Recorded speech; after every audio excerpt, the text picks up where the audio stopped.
It's Matt Slick Live. Matt is the founder and president of the Christian Apologetics Research Ministry, found online at CARM.org. When you have questions about Bible doctrine, turn to Matt Slick Live for answers. Taking your calls and responding to your questions at 877-207-2276. Here's Matt Slick. All right, everyone, welcome to the show. You listen to Matt Slick Live, and I'm your host, Matt Slick. If you want to give me a call, as usual, all you got to do is dial 877-207-2276. Today's date is, 11/7/23, November 7th, 2023. So I want to hear from you. Give me a call, and we can blab, we can talk. It's real easy to do. And if you're new to this show, I'm a Christian apologist, which means I defend the Christian faith, discuss all kinds of stuff about Christianity, from politics to UFOs to the occult to demonology to false doctrines, Mormonism, Jehovah's Witnesses, Christian Science, Unity, Baha'i, Islam, Eastern Orthodoxy. Answer all kinds of stuff, deal with all kinds of stuff. If you want to give me a call, 877-207-2276. All right. Hey, let's get on the air with Ivan from California. Ivan, welcome. You're on the air. Hi, Matt. I had two questions. Okay. One is, who is God and how do you know? Can I ask if you're an atheist or Christian or what? I'm a Christian. I attend a Reformed Baptist church. Okay. I'm a believer, but I just got into Precept probably a couple months ago. Okay, gotcha. And this question is I mean, I answer it. I don't know. I would rather just get your take on that, like how you would respond to it, rather than me give you mine. Sure. Well, let's do both.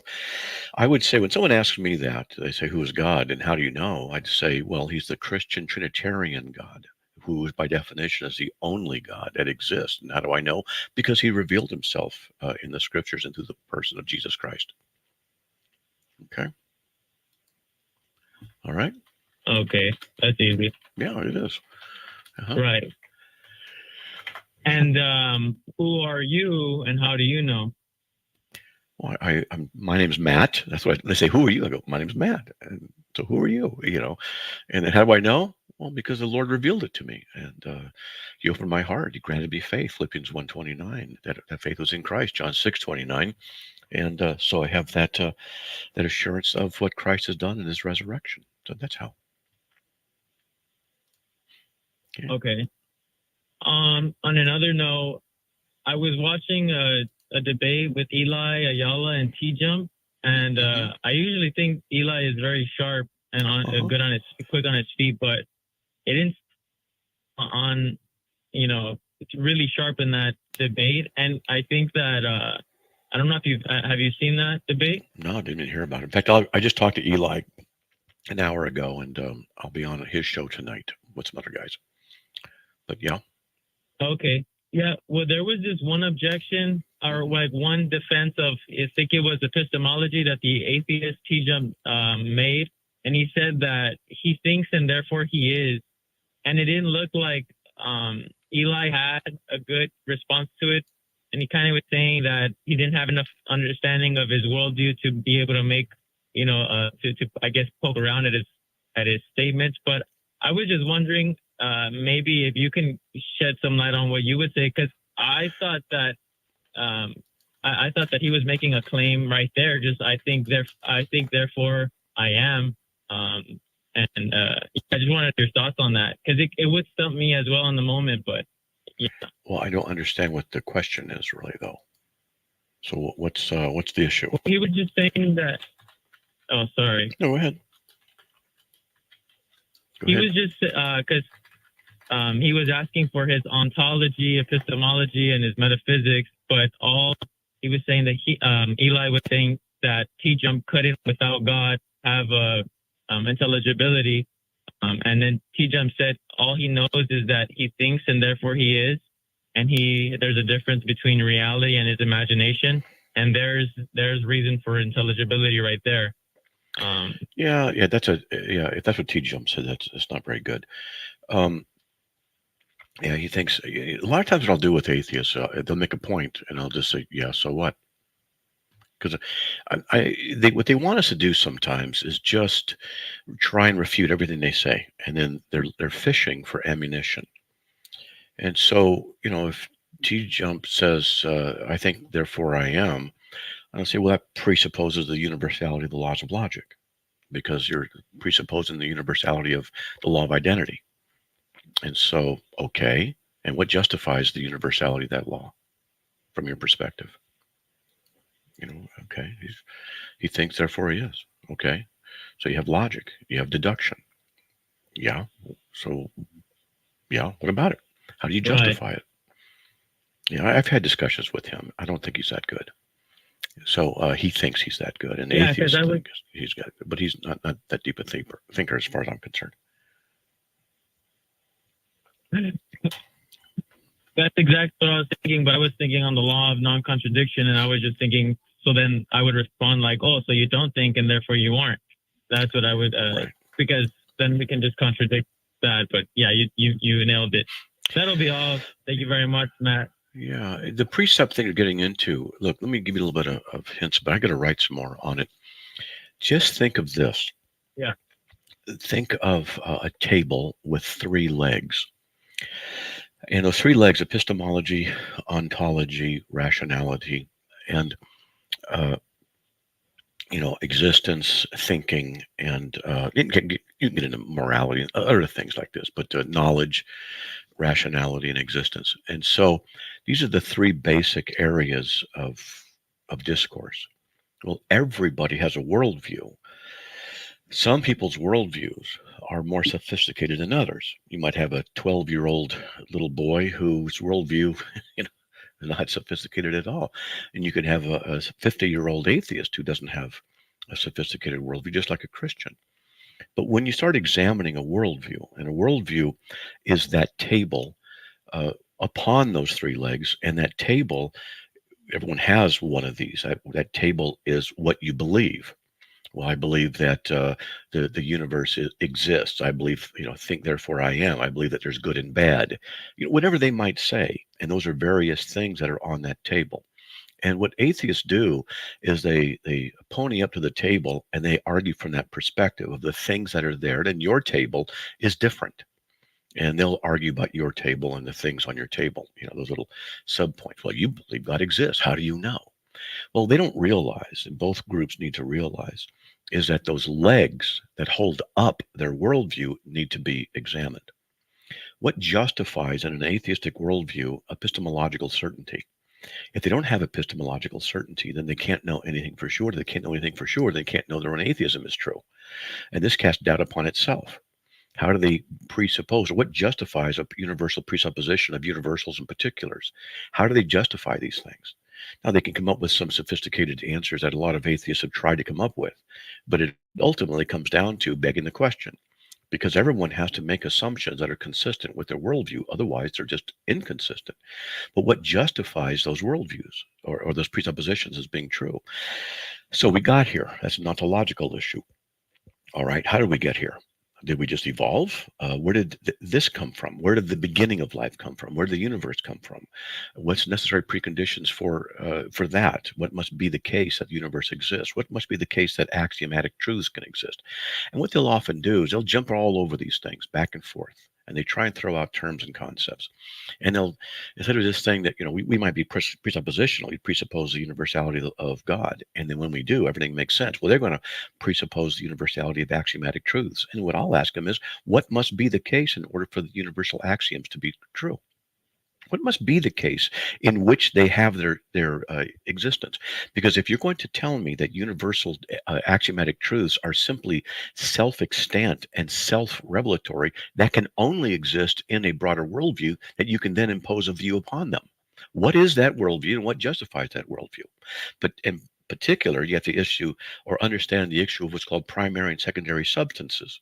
So if you're in a church and you see a bunch of chairs, that's a primary substance. The primary substance is chairness, and the secondary substance is the individual chair. You're seeing the primaries represented in particulars. In other words, you're seeing universal qualities represented in particulars. Well, in an atheistic worldview, how do you justify the commonality and the common ontology between the particulars?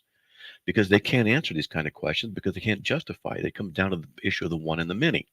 And this is a whole, I'm just going through really fast on some stuff, but they don't understand how to deal with the issue of the one and the many.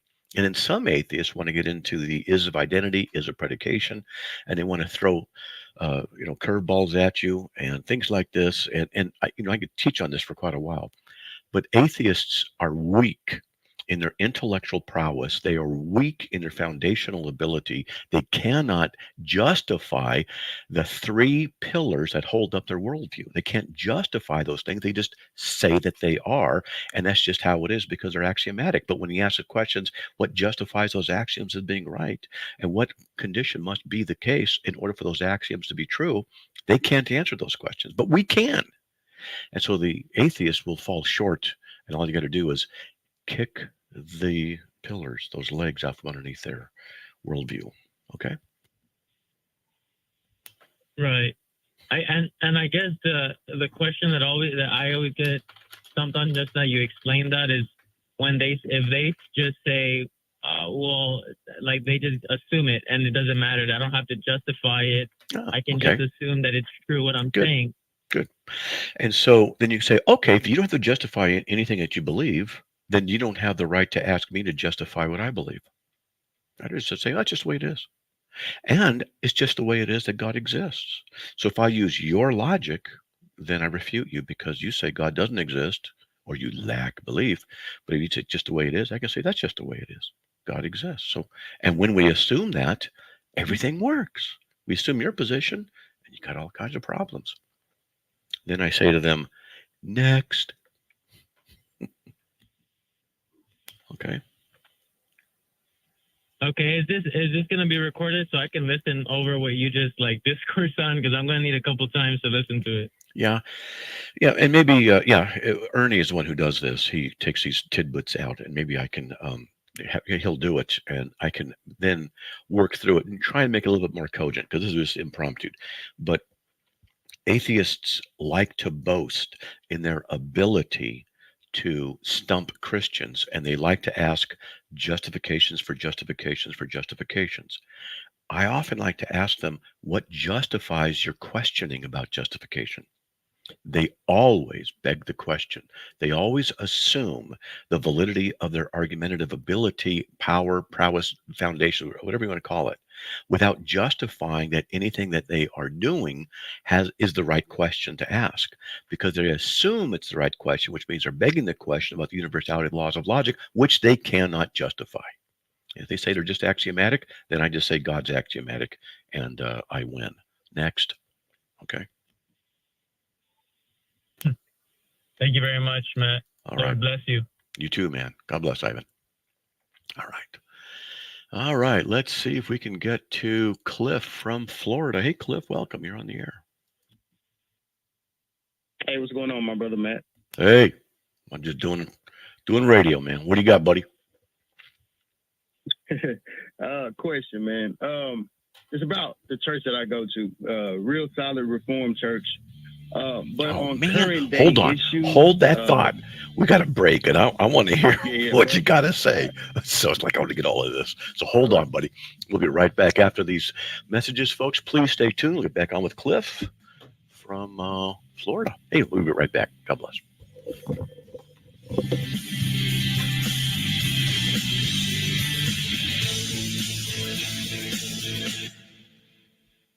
Somewhere there's a river rushing through the woods while someone rushes through their day. There's a mountain looking up at the sky while someone looks down at their phone.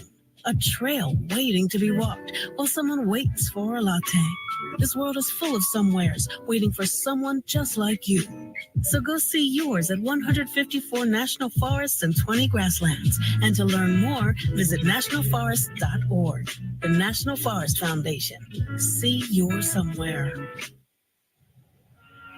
I like the Christian Car Guy Show, Robbie Dillmore, Steve Noble Show for sure. Money Wise, Rob West does a good job with that. I listen to the Truth Radio Network 24/7 at the house. Everybody needs uplifting and everybody needs the right way. So I believe right now it's important for people to get into the Word of God and trying to get people on spiritual food, manna from heaven. God, I know that's what Jesus said. It's the truth. This is what we stand for.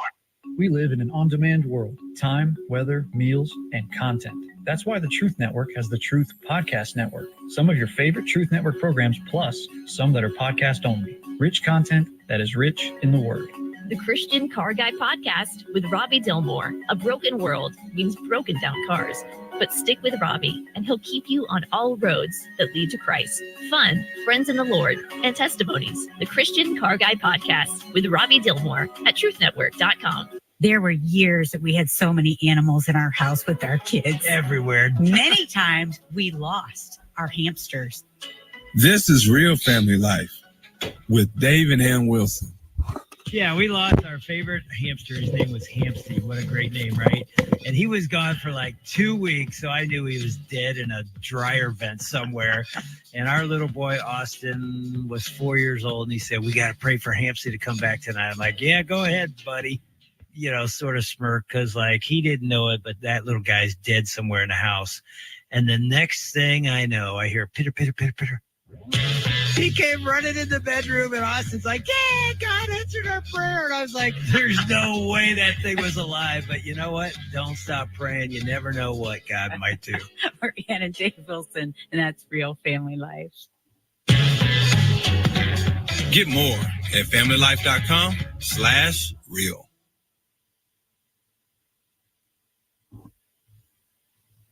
From Love Worth Finding, here's Adrian Rogers with a treasure from the Word. I've known of many evangelical Christians who are complaining and mouthing and carping that the Ten Commandments are no longer on the classroom walls of America's schools. And I think that's sad, and I agree. But how many of you have the Ten Commandments on the walls of your home? How many of you have those Ten Commandments for...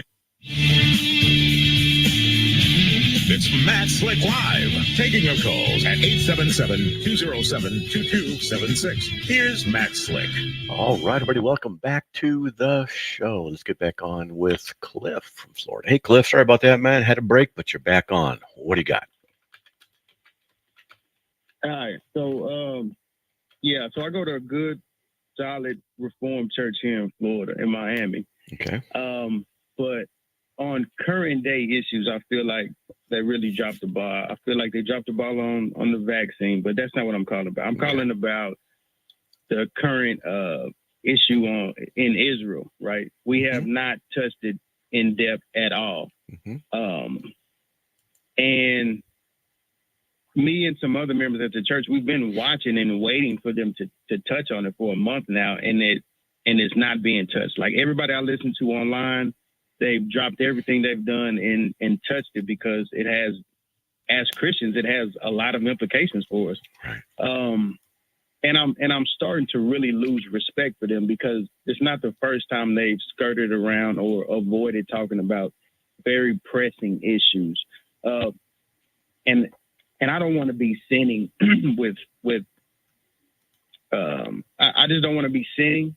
And so what do you think about that? Well, if you're concerned, what I would do is take your concerns to the elders of the church and ask them, why is it you're not speaking on these things? Because this is relevant and it's important. And you can just ask them and see what they say.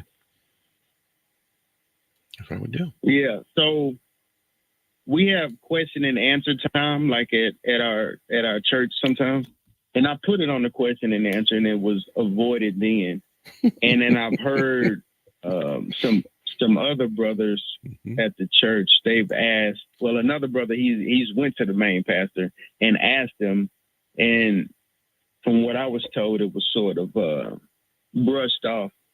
And I don't mind asking, but my questions can I'm going to hold you I'm going to hold your feet to the fire. So it can, it can get a little confrontational, not intending to be, but I'm really direct, and some people take that as confrontational at times.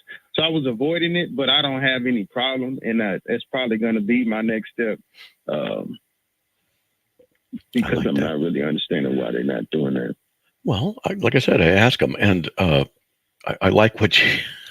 I'm starting to like you because you're like, let's talk about it. Let's get into this. Let's do it.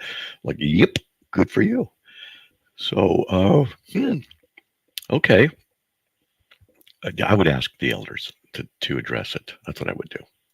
I'd ask the elders, see what they say, and just go with what the elders say. Okay. What if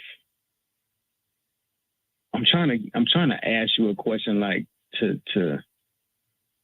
like if they answered a certain way, then what? That's what I'm trying to ask now. Well, it just depends. I can't think of a response. It just depends what they say. If they say we just don't want to get into it because it's going to cause problems, maybe they know something you don't know. There's always a possibility that there's some form of, let's just say, dissent within the ranks of the congregation where there's division that's already occurred and they don't want to cause problems, unnecessary problems. So I'm just saying it's worth looking at, and considering, and talking to them to see what they have to say. That's what I definitely would do. To give them the benefit of the doubt. Yeah. Do you think that this issue in this war in Israel is an issue that needs to be talked about, that every church should be talking about and preparing their flock for, or not? Well, yeah, I think my opinion is that the pulpit is a place for politics, religion, discussions, discussions on self-defense, on Democrat versus Republican. I think the pulpit is for those things. Because the pulpit is the place where the sovereignty of the Lord Jesus Christ is demonstrated through the teaching of his word, and he's sovereign in all areas of life, not just the church on Sunday, on the pews, but in everything around us. And we are obligated to obey traffic laws as Christians. We're obligated to, get a second opinion if we need to from our doctors. We are obligated to vote and to know who we're voting for, to go out and resist evil, resist homosexuality, the alphabet mob, and abortion, the killing fields of America. And so we are obligated to do these things. And if I was a pastor, I'd be talking about these things. But I would say, look, I know there's a different, for example, on politics, I know there's difference of opinions on Republican and Democrat. I'm an independent. I don't believe in either one. And I'll say, you need to study both sides. And then I'd do research. I'd show, here's what's going on. Democratic Party historically is just evil. And so I'd say, you need to know about this. And the Republican Party isn't much better now. It's becoming just rhinos. Say, who are you voting for? And this is serious because the things that belong to Caesar, but God to God. But the thing is, you pay your taxes and you do what you got to do, but you're obligated to know what it is you're doing in a political setup. I don't believe in this separation of church and state because the Bible doesn't talk about it. Okay. Yeah. Yeah. I agree. Yeah. I do agree. Yeah. Okay. Well, when you move to Idaho, you can be my neighbor. Okay. Man, I tell you, I'm in Miami, man. I need the sunshine every day, my brother. That's hard to leave. That is hard to leave. Maybe I'll move next to you because I'm liking you, and that would work. So All right, my brother. I'll have that conversation and I'll call back and I'll let you know. Yeah. Thanks a lot, man. God bless, buddy. All right, have a good one, Matt. You too. All right. All right, bye. Yeah, I like that guy. That's what I like. Men who aren't afraid to talk about things a bit gently, but yeah, that's what I like. Jim from Memphis. Hey, Jim, welcome. You are on the air. Hi there. It's actually Tim, T-I-M, but that's no big deal. That's all right. Hey, Thanks. I really enjoy regularly listening to you. Good. Thank you. My question is kind of multifaceted. I was reading just the other day in Exodus 19 because I'm studying sanctification, what that means in both New Testament and Old Testament, and it led me to the preparation that God told Moses to tell the people to do to prepare when he when they came up to the mountain, the 3 days before, which is pretty extensive. I mean, it's incredible, the preparation they had to go through to prepare themselves. And what it shows me is the nature of God. I mean, the incredible, let's call it otherness of God, which is really his utter holiness and our or mankind's utter unholiness. And there has to be that bridge, which in the Old Testament was, through the shed blood of a lamb as frequently as possible, and through the priest and so forth. And then we have the New Testament. But anyway, my question is, the nature of God has not changed. Is that correct? I mean, he hasn't become sort of a casual, Hold on. You asked a question and then you kept going with something else. So hold on. You got to ask a question. Let me answer it. Then we can go on to the next part, because you got a lot of stuff going on in your head there. We got to work through that, okay? And we got a break, so hold on, okay? Hey, we'll be right back, folks, with Tim from Memphis, Tennessee, right after these messages. Please stay tuned.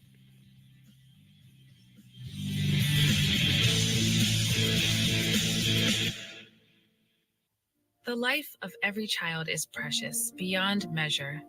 If you care for a child with a disability and have limited income and resources, help is available.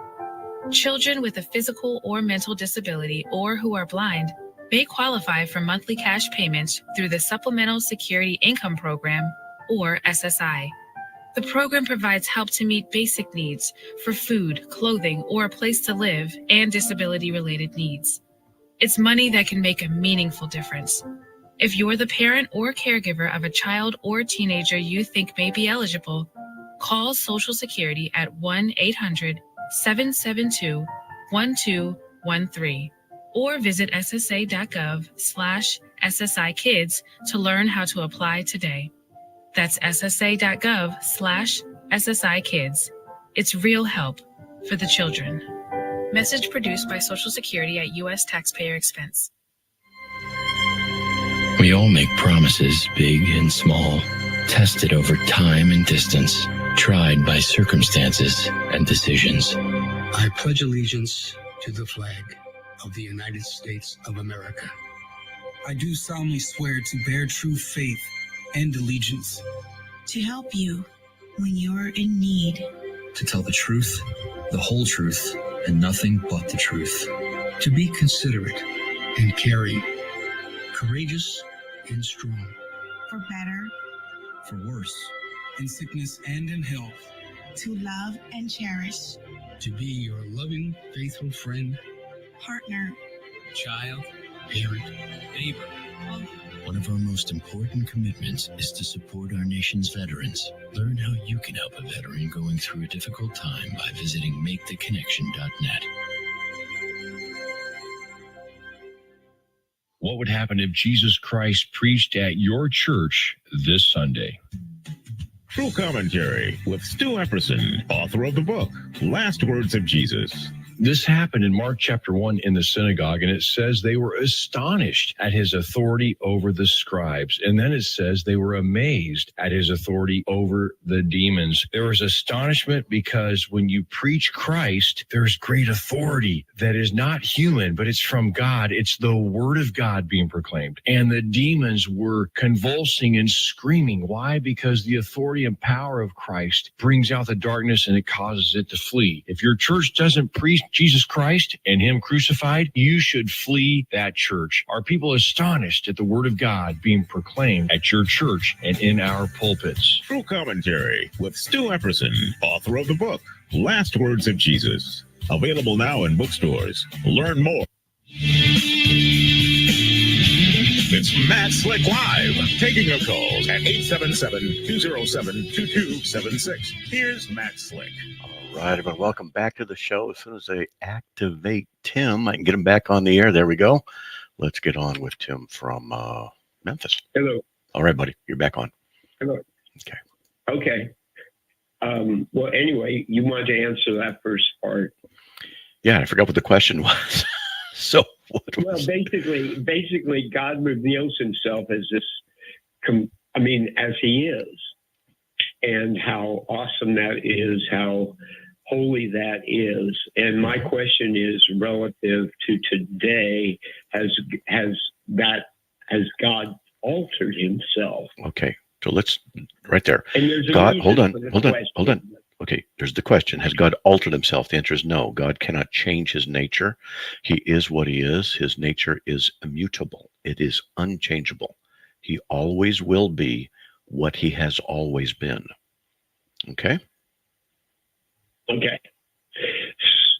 Can I go on now? Yeah, sure. So the preparations which he required of people to even come into his presence were incredible. I mean, the sanctification process. Why? Now, I know as a Christian that in Christ we are sanctified. We are made able to come into the presence of God.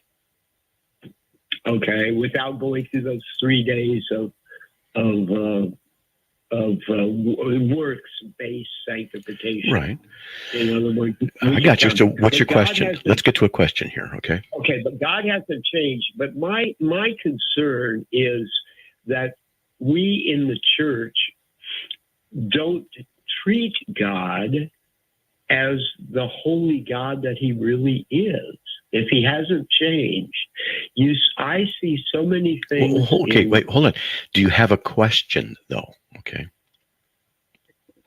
Yeah, why do we not treat God as holy as he is? Why do some churches get up and dance and carry on and bind this and bind that and command God to do this? Let's jump into this. When you say, why do churches not do this? You can't speak for all churches. You can say some churches don't do it, some do. There can be different levels of reverence shown in different ways. You can have, when I was an assistant pastor at a Christian Reformed church, Dutch people basically, and their idea of showing reverence to God was absolute silence. Then you can go to a church where reverence for God is shouting and praising his name out loud because they're excited about his goodness. And you can have different motivations and different realms along that measurement, in between. So when you say that kind of thing, it's as though you're well, we got to be careful. We don't know all of them. We don't know all the people, all their motives. But now, if a question might be, are we as a whole reverencing God as he ought to be reverenced? And I would say probably not. We're probably so comfortable with God. My wife and I have been married almost 36 years, and we're so comfortable with each other. It's like, yeah, whatever, blah, blah, blah. When we're first married, let me do this. The attitudes change with familiarity. So I'm not saying it's an excuse, but I'm just saying it's just kind of what happens with us all. So we need to practice that reverence in our hearts. It's an individual thing, not a church thing. And the individuals need to do that. Okay, because that's where reverence is. Now, some people say that the pomp of the Roman Catholic Eastern Orthodox Church is reverent. Well, for some people it can be. Well, they like the smoke and the highfalutin attire and all the trappings and traditions, and they think that's reverent. I don't think it's reverent. That just gets in the way. But some people think the opposite. So it's just quite a variety of stuff. Okay. Right, but I am actually speaking to the attitude of people's hearts, and then as that is reflected in their behavior. And I suppose it sounds like I'm being really judgmental, and I am. I have to admit, because the more you learn about God, the more incredible he is. Yes, as he reveals himself, and. Anyway, I think where it comes down to like the nitty gritty in I go to prayer meetings at my church frequently, and there are people in the prayer meetings that sort of tell God what to do. They don't pray. They treat him as though he needs to be told what's going on and then to be told what to do about it. And that rubs me the wrong way, And to it be should. honest. It should, and you need to go to the elders Yeah. of the church and talk to them about that, because people should never give permission to God for anything. And there are songs where I give you permission. You know, the arrogance of such foolishness is being taught. So it's just bad theology, bad teaching. Okay, so all right. Right, but yeah. I mean, it does bother me, like I say, Okay. but I think it's my sin, you know, my judgmentalism and my criticism and all that. Well, it's just how it is. But look, tell you what, we got other callers waiting, so we want to get going on that. But I'm glad you called. Thank you, man. Okay. All right, brother. Got it. All right, Bye. God bless, man. Bye. All right, now let's get to Alan from Virginia. Alan, welcome. You are on the air. Hey, Matt, how's it going? Hey, it's going, man. How are you doing, buddy? Doing well. Today, I had an interesting experience. I talked to 2 Black Hebrew Israelites today. Okay. And I was wondering if you could kind of give me feedback on some of their points and how to defend the Trinitarian faith better against them. So one of them, sorry, go ahead. Oh, go ahead. One of them was, they asked where the Trinity is stated in the Bible. Okay. Now let me respond to that. To ask the question demonstrates they don't understand the Trinity. So when people say to me, show me a verse that teaches the Trinity, I'll say, that tells me you don't understand it. And you need to understand it first before you start asking questions about it, because obviously, no disrespect meant, but you don't understand the question or the issue of the Trinity, because it's not arrived at by a single verse. And for you to ask that question just simply means you don't understand. And I say, would you like me to teach you what the Trinity is and how it's arrived at biblically? Because I tell people, the Trinity is a systematic doctrine arrived at by looking at the whole of Scripture. And one of the things I'll do is I'll ask them, can you please define what the Trinity is? And they rarely ever will get it right. This is with just people as a whole. And if they do, which is rare, very rare, then I'll have a set of questions with them. But either way, if I have to explain what the Trinity is, I'll say, now, so you say the Trinity is false, right? Well, the Trinity is arrived at systematically. So do you know the system that we use to arrive at the Trinity? Because if the system and the approach is wrong, then the Trinity is wrong. That's what the issue is. Okay, you with me so far? Yeah, definitely. All right. So the 2 things you do with cults, and BHI is one of them, is you ask them to define the Trinity. We're talking about the Trinity here. Define it. If they can't define it, you have to teach it to them, and you need to know it. I go to my website and look up, for example, the Trinity Examined in Depth. And it's worth studying. It's a large document, but it'll give you basically everything you need. All right. Now that's one thing you should do. Okay. You should know the doctrine well, and then you need to go to, or I'd recommend you go to the Trinity table on CARM and look up how the Trinity is arrived at. That's all you need, because when cults, they deny the Trinity, the first thing you've got to do is say, well, what is it? Do you understand what it is? Well, there's so many different definitions. No, there's not. What is the Trinity? Do you know what it is? Well, it contradicts. Look, we're not talking about everybody else. What is it? You always got to focus on them. What is it? Well, it's, 3 gods. Nope, that's not what it is. It tells me you don't understand what it is. I can tell you what it is. Well, what qualifies you? And then I can say, all the stuff I've been doing. Say, well, you can go to systematic theologies, Christian systematic theologies, and you can look them up, and they'll tell you the same thing. Apparently, you haven't studied it. You need to study it if you're going to criticize it. And I'll say, don't you think you should know what it is if you're going to criticize it? Yeah, I know what it is. Well, then let me ask you, how many persons the Trinity teach exist?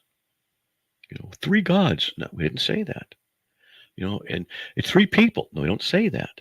It's 3 persons. Person has a specific theological significance. A term does.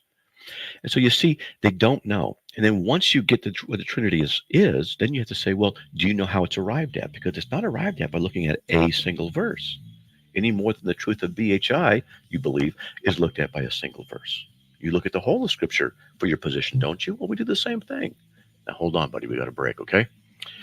And folks, we'll be right back after these messages. Please stay tuned.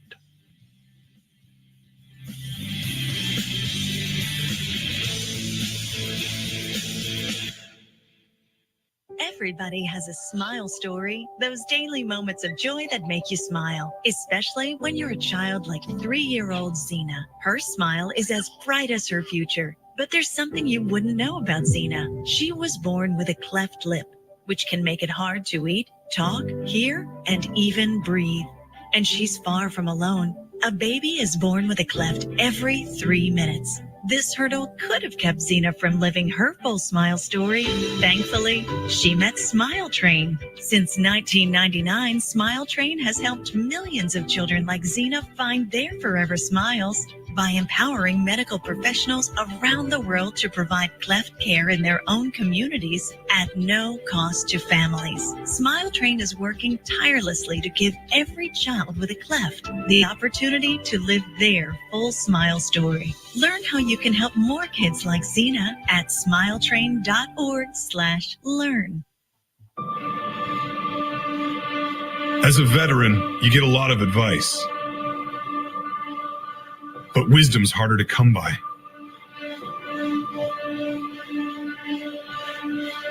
A lot of people imagine themselves in our shoes without understanding the weight on our shoulders. The truth is, few can understand the pressure of finding your own way after serving in the military. But few isn't none. You've got support. You can't control the chaos, but you can chart your way through it. Steady yourself. Take a breath. You're not alone. Learn more at maketheconnection.net. Some kids never smile. They're embarrassed by their crooked teeth. They want braces like the other kids, but their families can't afford them. Some may even try to straighten their teeth themselves. That can make everything worse. Luckily, there's Donated Orthodontic Services, a program from the American Association of Orthodontists. It helps provide orthodontic treatment to kids and teens whose families can't afford it. For kids who apply, are approved, and are matched with a volunteer orthodontist, it can be life-changing. Their treatment is in the hands of an expert, a licensed local orthodontic specialist who improves their smiles by correctly aligning teeth and jaws. Some kids think they'll never smile again, but Donated Orthodontic Services may help them smile with confidence. To link to the application and eligibility requirements, visit It's Matt Slick Live, taking your calls at 877-207-2276. Here's Matt Slick. All right, everybody, welcome back to the show. Let's get back on here with Alan as soon as the producer frees him so that I can get him. Okay, there we go. They must be doing something in the background. All right, Alan, you're back on. Hey, Matt. Okay. When those things, I mean, there's a lot. I don't think we'll even have time for everything, but I'll get started. One of the things I talked with them about is they groaned at the idea when I mentioned that they should be careful about looking only at a single verse, taking it literally, and then making a decision on what it means based on that. You're right. They did not like hearing that. But you're exactly correct. You're exactly correct. Good for you. Mm-hmm. Thank you. And one of the things with this is they talk about how Jesus is below the Father using 1 Corinthians 11:3. Okay. 1 Corinthians 11:3. But I want you to understand that Christ is the head of every man of God's ahead of Christ. Yeah, I'd say yes. And say, so the man's ahead of the woman. Does that mean that they're different and that both of them are not human? So No, Okay, well then that argument doesn't work. If you want to say he's the head of, that's not a problem for Christian Trinitarian theology. Not at all. Okay. Yeah, I didn't think about saying it like that. It's all right. It's all right. So you see, the thing is, they'll use verses like that, and he's the head of. Okay, well then I'm the head of my wife. Does it mean she's lesser than me? Is that what you're saying? And you can see how you suddenly put it back on them, and now they're in trouble. So there's that, but there's also the theology that you got to understand when you deal with cults and things like this. And it's the issue of the incarnation and the position of Christ being lower. He was made under the law, Galatians 4:4. Made lower than the angels, Hebrews 2:9. Under the law, he has to have someone that he would call God. So therefore, when we see that Jesus is calling God the Father his God, we don't have any problem with that, because it's consistent with the doctrine of the incarnation of the second person of the Trinity. And I'll say to them sometimes, now, I know that you may not accept that, but at least you need to know what it is we believe and why we say what we do. So if you'd like, I'd be willing to have a little study with you and show you what we actually believe so that you can answer it without continuing in your, no disrespect, man, but you don't know. It's like an ignorance thing there. We don't want you to bear false witness. Are you interested in getting together? Let's study this. No.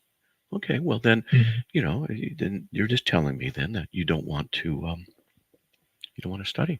You don't want to know these things. Yeah.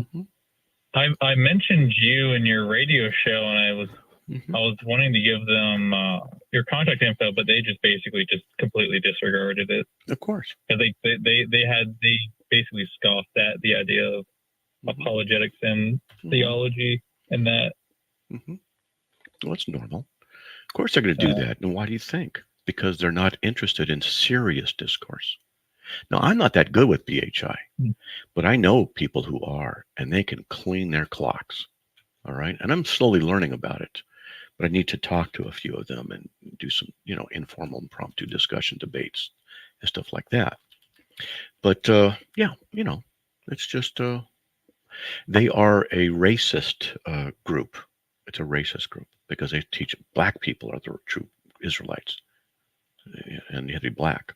And I've been called a white devil before by some of them, and then others are nice. They mentioned something about like a curse or something, and yeah, I didn't quite understand what they meant. Yeah, it's the issue here is that they're Edomites, and Edomites are the ones, according to them, who are the evil people, who and the white people are descendants of the Edomites, and so they're the ones who cursed. Some of the Black Hebrew Israelites, like to call themselves Hebrew Israelites now, not Black Hebrew Israelites. It used to be just black, but now they're starting to include American Indians or Indians, Latins, and things like that. And so now they're just saying Hebrew Israelites. He had a poster that mentioned all of this. I'm sorry, what? But they only refer to themselves. Oh, sorry. They had like a little like poster of all the people who basically were quote the elect in their view. That included like American Indians and stuff like that. Yeah. Right. So they have the 12 tribes. They have they have all kinds of stuff like this. They have the 12 tribes. They have a chart. And Judah is American blacks.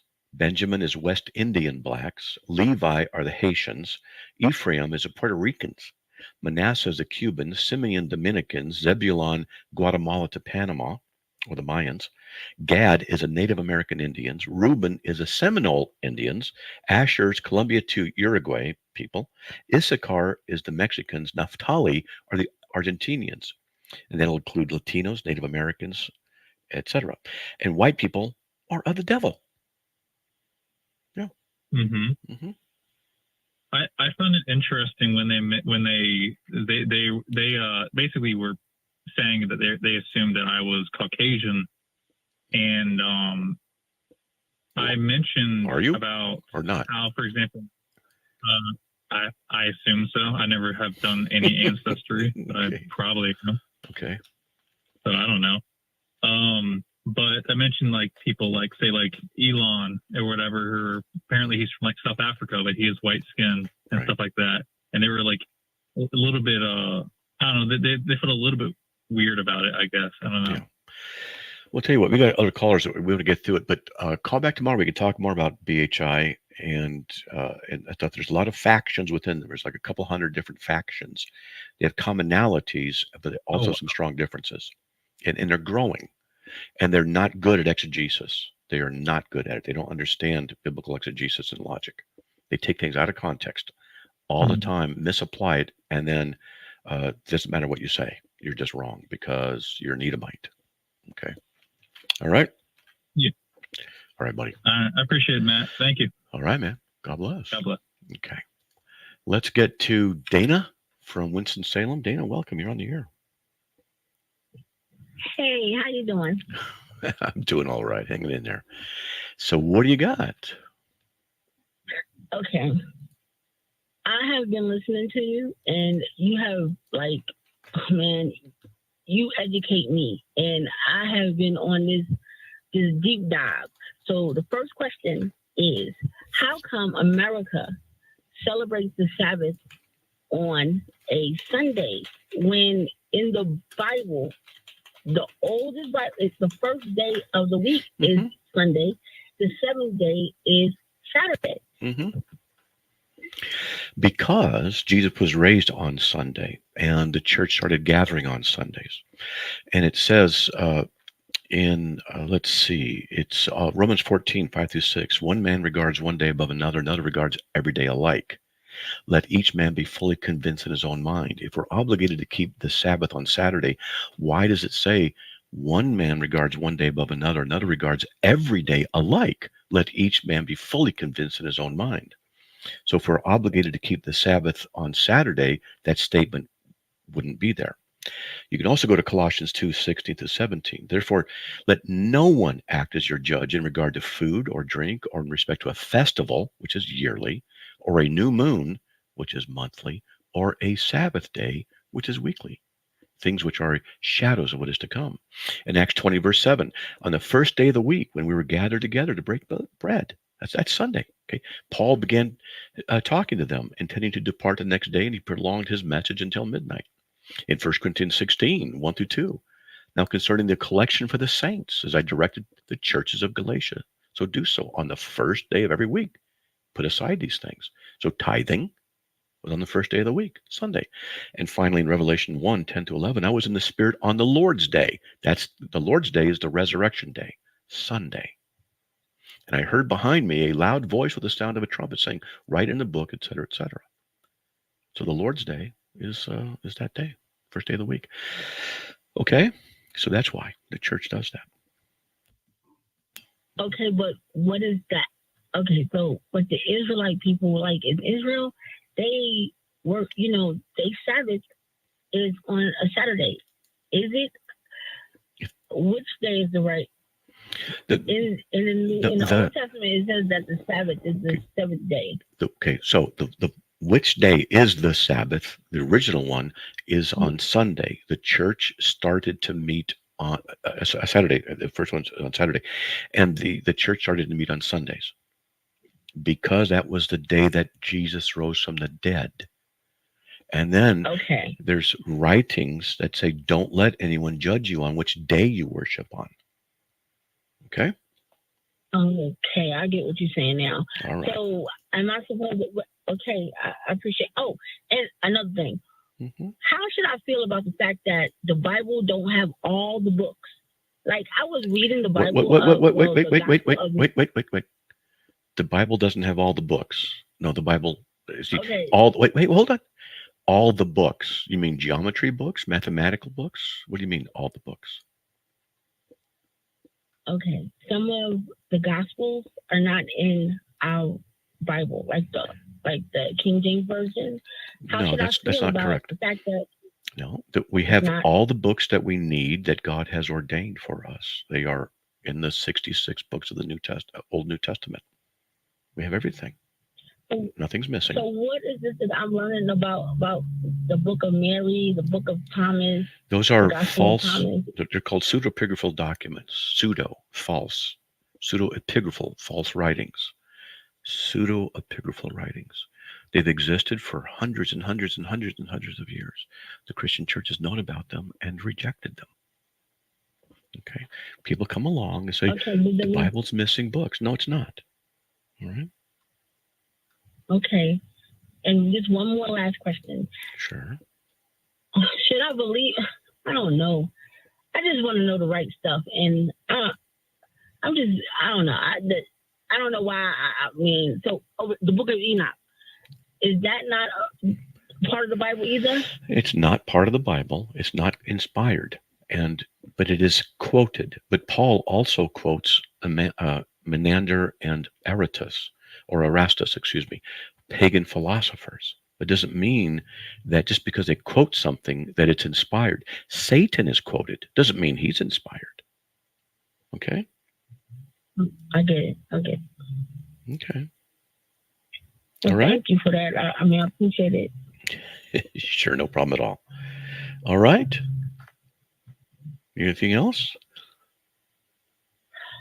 No, I'm just learning about the scriptures, and I'm, trying to learn as much as I can. And I'll tell you what. I grew up in the church. We're almost out of time. They didn't tell me. Okay, we're almost out of time, I'm but sorry. I'm going to recommend you do something. Okay, now I've got this website that I've been working on for over 28 years, and I've got questions answered like that all over the place.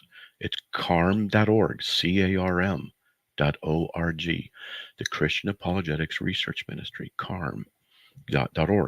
CARM.org. Okay, I got that. You go in there and just type in stuff about the Bible. Do we have all the books? Are there missing books in the Bible? Read the articles. And it's there. It's designed to answer these kinds of questions and teach good stuff. Okay? Thank you. All right. Gotta go. Thank you. All right. Well, God bless. All right. Hey, sorry, Rocco.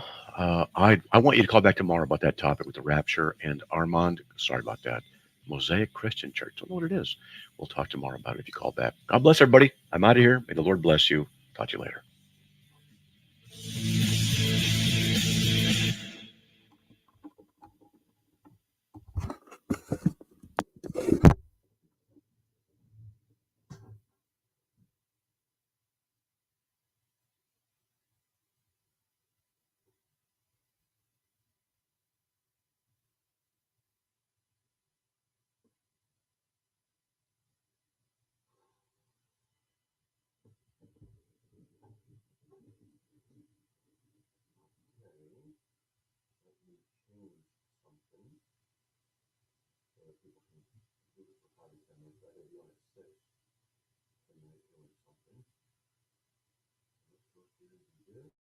And let's do that, and let's change that to that, and let's change that to that. Therefore, okay, everybody should be able to hear everybody now. All right. There you go. Say something, somebody. Go ahead, Charlie, say something. There I go. All right. Hope you got that. Okay. Yeah, you got good audio, so. Okay. Well, that's right. I'll be on Revealed Apologetics tonight. I forgot to mention that in detail. We'll put it in the calendar. Let's see. Matt, Yes. will you give us details in here about Okay, well, you're breaking up. Can't understand you. What? will you give us details in here so You're breaking up really badly. I texted it to her.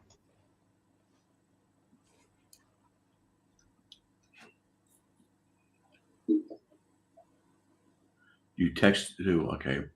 I think she was wanting to have the information for the Revealed Apologetics thing. I might I put it in. Yeah. But you put it in there too, Charlie? Okay. All right. I'll add it into the calendar. Can you believe that video was still a little bit too long to turn itself into a short? Oh, it is still? Yeah. Okay. I can work on it. Let's see. Calendar. Let's see. Where's the calendar?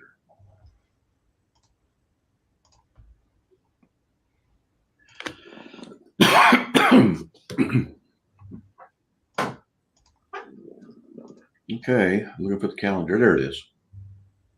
Add event. That's weird how that video is like that. I'll shorten it for sure, but we'll figure it out. Okay. Let's see. Matt Slick, Apologetics. I'll just put this way, round table.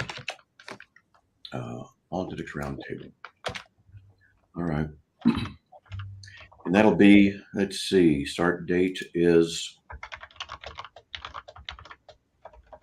the 7th. No, that's wait a second.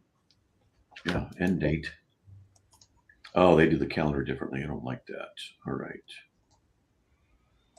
7th. And it's from 6. I'll just say 6 to 8. All right. Focus phrase. Oh, there we go. Look at that. Wow. All this stuff in there. I won't even put it all in there. I'll just activate it. There we go. All right.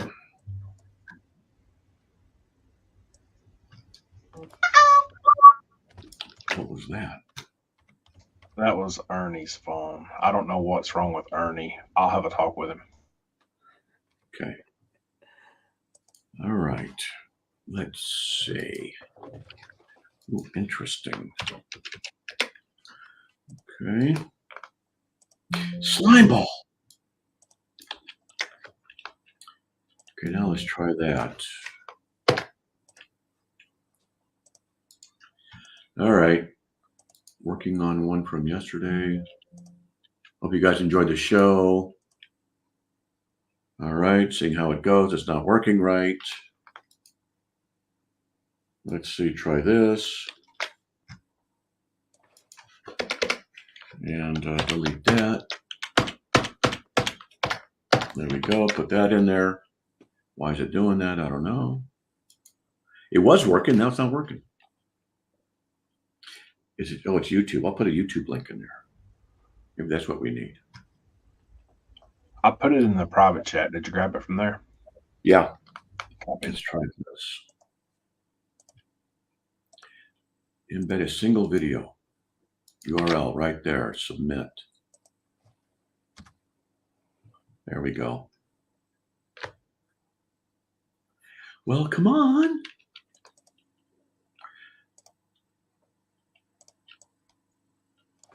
So something's not right with it. Standard time for Clubhouse people. Yeah, it's not working right. It's doing a weird thing. I think that's why. I just need a script URL. Okay, that was interesting. It's different.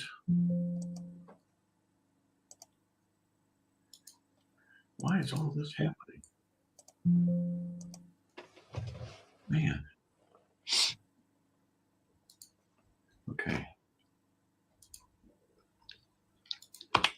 There we go. Now just do that. And try it again.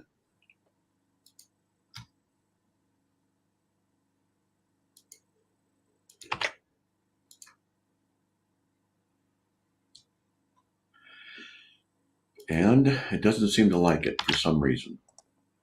And I just did that, updated, seems to work. Okay, we'll leave it.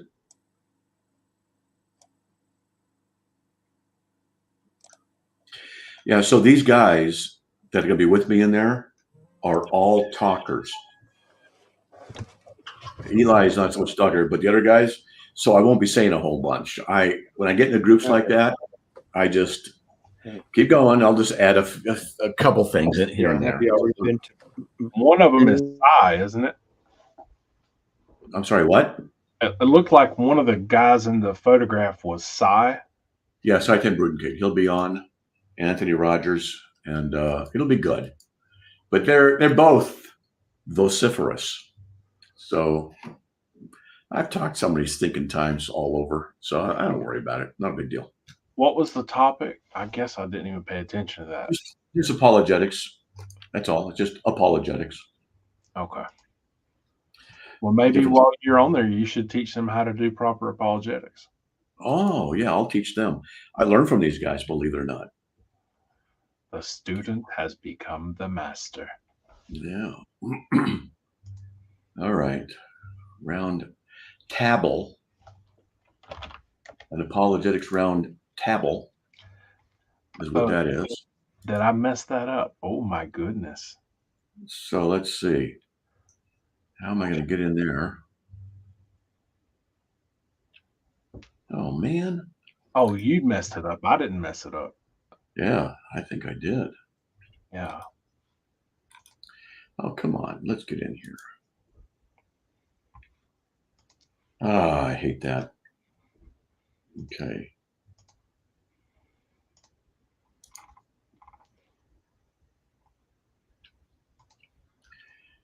Okay. What is going on? I just want to. Oh, I made that face a lot today. Yeah. Okay, there it is. Edit.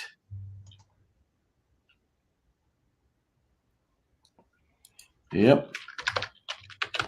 Table. They're updating it. Yep. All right.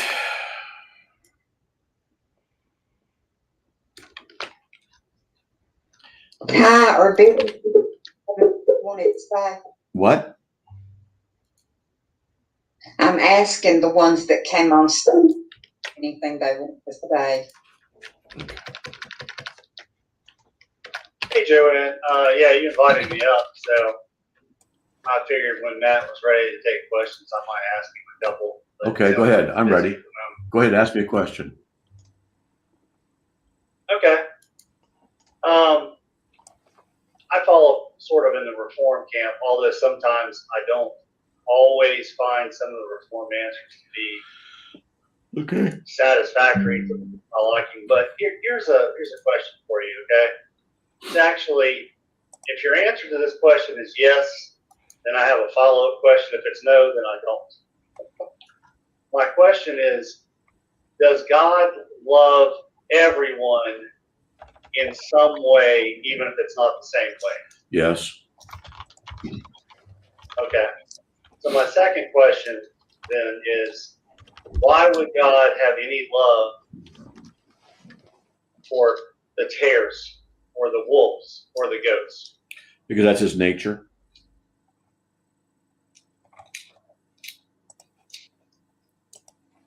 So because God is love. First John 4:8, lets the sun shine on the good and the bad. Matthew 5:43-48, love everybody. And so God does have that kind of love. It just depends what you're defining love to be. Well, I know that he has undoubtedly a special love for his children. A saving love. I see that in Hebrews 12. There's a saving love, yeah. Yeah. Uh-huh. Because it says, for those whom he loves, the Lord disciplines. Yes. Right? But he doesn't discipline everyone as one of his children. So we know right there's this type of love, or a love that he has for his children that he does not have for everyone. Right. Yep. Yeah, that's right. So you're saying there's like a type of common love. Would that be like along the lines of common grace? There you go. Shows everyone. See, the issue here is you have to define the terms. Well, what is meant by the love? Because there's, agape is used in different ways in the Bible, quite a bit different ways. So we just needed to defining it. I would say, well, what do you mean by that? How are you defining it? That's how I would look at it.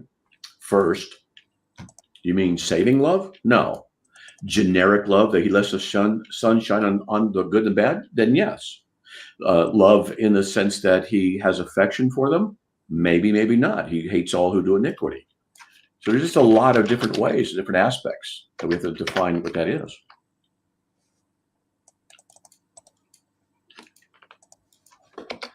You with me? Yeah. Okay. Okay. I have another question, unless it's not my turn. Unless Joanne says otherwise, go ahead. Go by you. Okay. When it says in Scripture that God desires, the Lord desires all men to be saved and come to the knowledge of the truth, is it speaking only of the elect there, or is there a desire for all men? I think God knows that all men won't.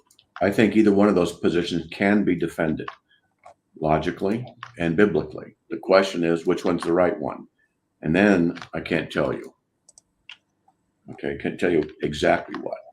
But I have shown people different perspectives on that and, continue to do that. So that's it's one of those questions. Because he can desire one thing and arrange another. He can desire people to be saved, but not arrange that they're saved. Okay? I mean, he can do that. And I talk about that and teach on that sometimes. Would that be kind of like he has a prescriptive will that he wants all men to adhere to, but he has a decretive will, which is, I don't know, that might be a bad analogy. Well, no, it's not. You're thinking that way. That's good. You're thinking in that there are different ways that the same aspect can be understood, and you're correct. So you're on the right track. So yeah, it's just something that we would have to get into and discuss because there's a lot there. All right. Yeah, that's the issue. That's the reason why I asked that question, because I can kind of see it in my mind where that argument can be made in both ways. So yeah, it's been tough for me to find a real hard line position on texts like that. Well, I've written on them on my website, calvinistcorner.com. You can go through there and look if you're interested. There's some stuff there. Yeah. Yeah. So. Or if Matt goes and stays at your big y'all can talk to her. Boy, it's hard to understand what you're saying. Sorry. Yeah, Joanne, you're really breaking up. There's a bad echo or something, reverberation coming through there. Yeah. Well,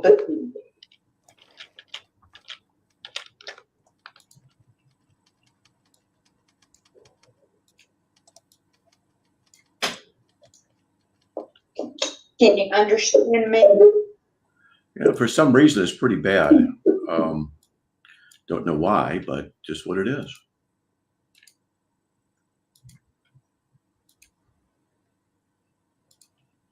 Okay. All right. Well, tell you what, I got to go because I got to rest a little bit before I do the thing tonight. I have a question too. All right. Go ahead.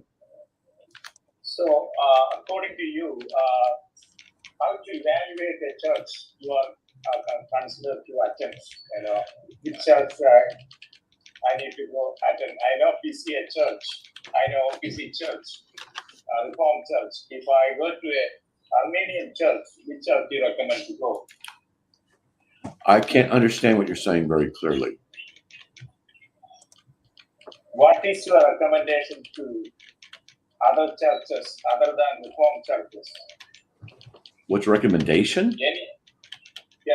To attend the service. It all depends on the church. I can't tell you because there's so many different kinds. What do you think about Assemblies of God? Stay away from them. Why? There's one pastor there. Because they're Arminian and within pastors and elders and things like that. Stay away from them. Okay. So what about Pentecostal church?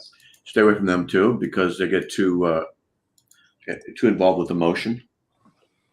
So then you always say that your church, you were baptized in what church? They're Pentecostal too, right? Calvary Chapel. No, they're not Pentecostal. What about Southern Baptist Church? Well, I can't tell you anymore. It used to be that they were good, but they're going south also.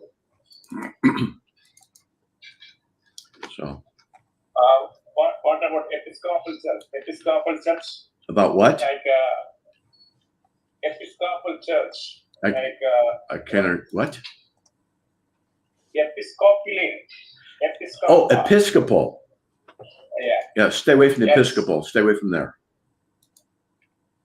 I see. And then the previous caller said, we are the children of God, but Bible says we are the slave of God. You know, there are a lot of words saying that we are the slave of God. James 1:1. Wait. I don't understand. Wait.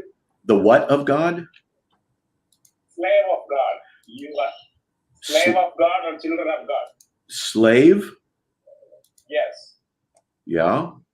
We are. So, We're children of God. We're slaves of God. There are different ways, different intentions of saying different things. That's all. Okay. so if I say I'm a slave of God, is it right? Yeah. If I say I'm child of God, is it right? It's hard to understand you. The what of God? Child of God. Child. Yeah. Yeah, that's true. Right? If you're Christian. So which one is more apt? Slave of God or child of God? Depends on the context. It depends on the context of what's being said. Okay. If I say I'm an unworthy slave, is that right? If I say I am an unworthy slave. It depends on what you mean by it.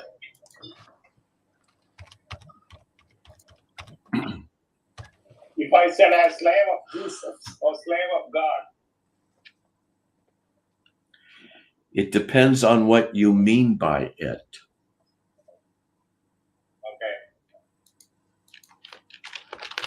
Okay. The reason I said that if I say slave, then they said, "Oh, you are a Muslim, I'm Islam."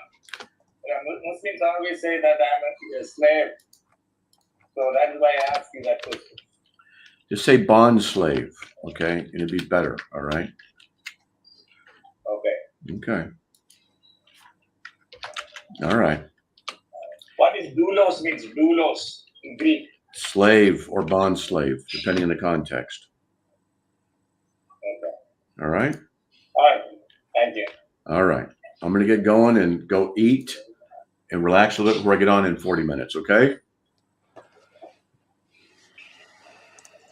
All right, man. All right. Have a good discussion tonight, and may God bless it. All right. Sounds good. Okay. God bless everybody. See ya. All right. God bless, Matt. See ya. Bye.